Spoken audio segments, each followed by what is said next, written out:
Peristiwa yang berlaku pada 25 Mac 1950 ini menggambarkan semangat juang anggota Batalion Ketiga Regimen Askar Melayu Diraja RAMD yang terus bertarung walaupun berada dalam keadaan yang sangat-sangat genting. Di dalam serang hendap oleh pengganas komunis ini, dianggarkan seramai 250 orang pengganas menyerang satu pelatun RAMD berkekuatan hanya 25 orang anggota.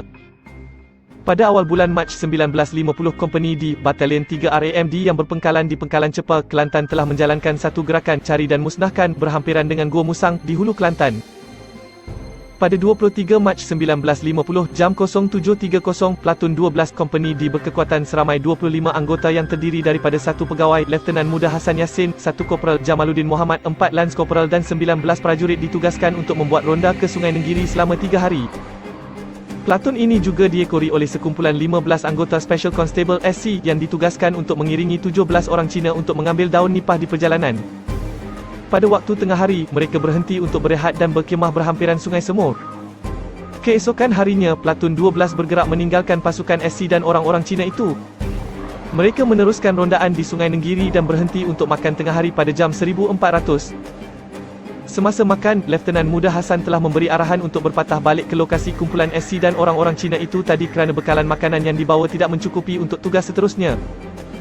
Mereka bergerak pada jam 1530 dan sampai di lokasi tersebut pada jam 1800. Sejurus sampai, Sarjan Wan Yaakob yang mengetuai kumpulan SC memberitahu bahawa mereka akan bergerak balik ke Pengkalan Pulai pada jam 08.00 pagi esoknya. Platun 12 seterusnya bermalam di situ. Pada esok harinya, 25 Mac 1950 kira-kira jam 1000 pagi, Lieutenant Muda Hassan dan platunnya telah bersiap sedia untuk bergerak, tetapi kumpulan SC dan orang-orang Cina masih tidak bersedia lagi untuk bergerak. Kerana itu mereka bercadang untuk bergerak berasingan. Platun 12 kemudian bergerak meninggalkan mereka. Setelah menyusuri Sungai Semur selama setengah jam pada kira-kira jam 1030, platun ini telah melalui satu kawasan cerun bukit di seberang sungai. Ketika melalui kawasan inilah mereka diserang hendap oleh pengganas komunis yang berada di arah kiri mereka dan kemudiannya diikuti oleh serangan dari arah belakang mereka. Dalam beberapa saat sahaja hampir kesemua anggota Platun 12 tercedera atau terbunuh termasuk ketua mereka Lieutenant Muda Hassan. Seterusnya, Korporal Jamaluddin mengambil alih pimpinan Platun 12. Beliau menyerang balas dengan tembakan mortar 2 inci namun tidak berkesan kerana banyak pokok buluh yang menutupi kawasan tersebut. Setelah melepaskan 2 butir mortar, anggota Seksyen Mortar pula terbunuh. Korporal Jamaluddin dan beberapa anggota lain yang boleh berlindung cuba merapati tebing dan melontar bom tangan ke arah musuh, tetapi tindakan ini gagal kerana mereka juga ditembak dari arah tebing yang bertentangan dan dalam keadaan yang terkepung. Dalam pertempuran yang semakin sengit ini, beberapa anggota pengganas komunis cuba merapati kedudukan anggota askar Melayu yang cedera dan terkorban bertujuan untuk merampas senjata mereka tetapi berjaya dihalang. Pada suatu ketika, 4 pengganas komunis yang cuba menghampiri mereka dari arah belakang berjaya ditembak mati oleh Perbet Abdul Wahab Hamid. Beberapa kali pengganas komunis meminta saki baki anggota Platun 12 untuk menyerah diri. Askar Melayu surrender, laung mereka, tetapi dijawab oleh Korporal Jamaluddin. Kami bukan pengecut, kami askar, kami tidak akan serah diri. Namun setelah bertempur selama 4 jam dan kehabisan peluru, saki baki mereka yang masih hidup telah dikepung dan ditawan. Ini merupakan kali pertama dalam sejarah anggota pasukan keselamatan telah ditawan oleh gerila komunis. Mereka telah dibawa ke kem musuh dan menyerahkan peralatan mereka.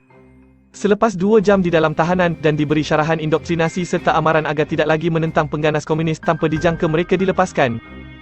Korporal Jamaluddin dan anggotanya dihantar ke arah Pengkalan Pulai dan ditinggalkan separuh jalan. Perbet Osman Yaakob meninggal dunia tak lama setelah mereka tiba di Pangkalan Pulai kira-kira jam 2100. 2 orang lagi anggota cedera parah. Perbet Abdul Wahab Hamid dan Perbet Rashid Hassan terpaksa ditinggalkan di lokasi pertempuran bersama-sama 14 lagi mayat mereka yang terkorban. Ini adalah kerana mereka tidak lagi mampu berjalan dan akan melengahkan pergerakan untuk balik ke pengkalan bagi mendapatkan bantuan. Keseluruhannya, 17 anggota Platun 12 3 RAMD terkorban menentang musuh yang dianggarkan 250 orang. Lagi 6 cedera parah dan 2 anggota cedera ringan.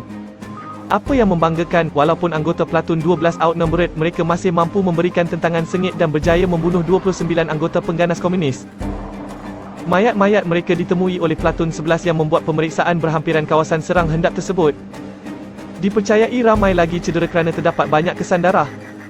Musuh dianggarkan berjumlah 250 semasa peristiwa itu berdasarkan saiz kubu yang telah dibina oleh mereka. 4 tahun kemudian, semasa Operasi Tantan Leh Oktober 1954, dalam serang hendap oleh Kompeni Delta 3 RAMD di Gua Musang, Mereka berjaya membunuh 5 pengganas komunis yang pernah terlibat dalam peristiwa Sungai Semur.